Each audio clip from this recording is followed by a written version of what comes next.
A short time ago, the United States military began major combat operations in Iran. Our objective is to defend the American people by eliminating imminent threats from the Iranian regime, a vicious group of very hard, terrible people. Its menacing activities directly endanger the United States, our troops, our bases overseas, and our allies throughout the world. For 47 years, the Iranian regime has chanted death to America and waged an unending campaign of bloodshed and mass murder, targeting the United States, our troops, and the innocent people in many, many countries. Among the regime's very first acts was to back a violent takeover of the U.S. Embassy in Tehran, holding dozens of American hostages for 444 days. In 1983, Iran's proxies carried out the Marine barracks bombing in Beirut that killed 241 American military personnel. In 2000, they knew and were probably involved with the attack on the USS Cole. Many died. Iranian forces killed and maimed hundreds of American service members in Iraq. The regime's proxies have continued to launch countless attacks against American forces stationed in the Middle East in recent years, as well as U.S. naval and commercial vessels in international shipping lanes. It's been mass terror, and we're not going to put up with it any longer. From Lebanon to Yemen and Syria to Iraq, the regime has armed, trained, and funded terrorist militias that have soaked the earth with blood and guts. And it was Iran's proxy, Hamas, that launched the monstrous October 7th attacks on Israel, slaughtering more than 1,000 innocent people, including 46 Americans, while taking 12 of our citizens hostage. It was brutal, something like the world has never seen before. Iran is the world's #1 state sponsor of terror and just recently killed tens of thousands of its own citizens on the street as they protested. It has always been the policy of the United States, in particular, my administration, that this terrorist regime can never have a nuclear weapon. I'll say it again, they can never have a nuclear weapon. That is why in Operation Midnight Hammer last June, we obliterated the regime's nuclear program at Fordow, Natanz, and Isfahan. After that attack, we warned them never to resume their malicious pursuit of nuclear weapons, and we sought repeatedly to make a deal. We tried. They wanted to do it. They didn't want to do it. Again, they wanted to do it. They didn't want to do it. They didn't know what was happening. They just wanted to practice evil. But Iran refused, just as it has for decades and decades. They've rejected every opportunity to renounce their nuclear ambitions, and we can't take it anymore.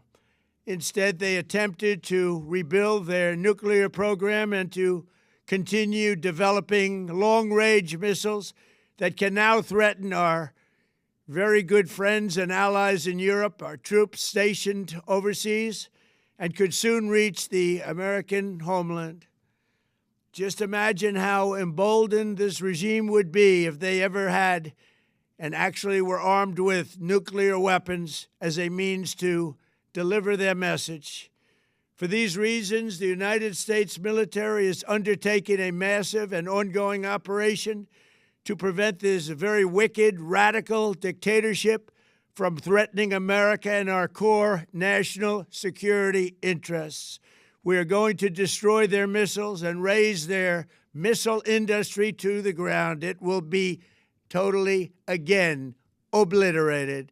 We're going to annihilate their Navy. We're going to ensure that the region's terrorist proxies can no longer destabilize the region or the world and attack our forces and no longer use their IEDs or roadside bombs, as they are sometimes called, to so gravely wound and kill thousands and thousands of people, including many Americans. and we will ensure that Iran does not obtain a nuclear weapon. It's a very simple message. They will never have a nuclear weapon. This regime will soon learn that no one should challenge the strength and might of the United States Armed Forces. I built and rebuilt our military in my first administration, and there is no military on earth even close to its power, strength, or sophistication. My administration has taken every possible step to minimize the risk to U.S. personnel in the region. Even so, and I do not make this statement lightly, the Iranian regime seeks to kill.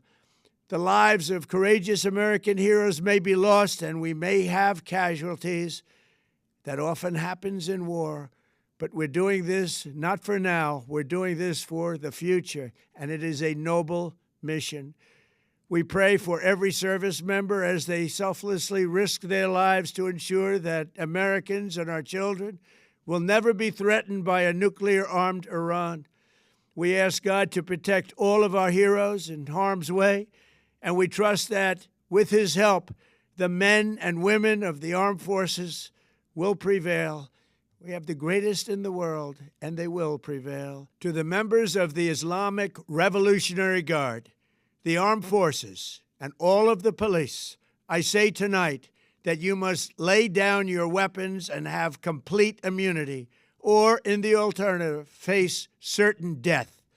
So, lay down your arms. You will be treated fairly with total immunity, or you will face certain death. Finally, to the great, proud people of Iran, I say tonight that the hour of your freedom is at hand. Stay sheltered. Don't leave your home. It's very dangerous outside. Bombs will be dropping everywhere. When we are finished, take over your government. It will be yours to take. This will be probably your only chance for generations. For many years, you have asked for America's help, but you never got it. No president was willing to do what I am willing to do tonight. Now you have a president who is giving you what you want. So let's see how you respond. America is backing you with overwhelming strength and devastating force. Now is the time to seize control of your destiny and to unleash the prosperous and glorious future that is close within your reach. This is the moment for action. Do not let it pass. May God bless the brave men and women of America's armed forces. May God bless the United States of America. May God bless you all. Thank you.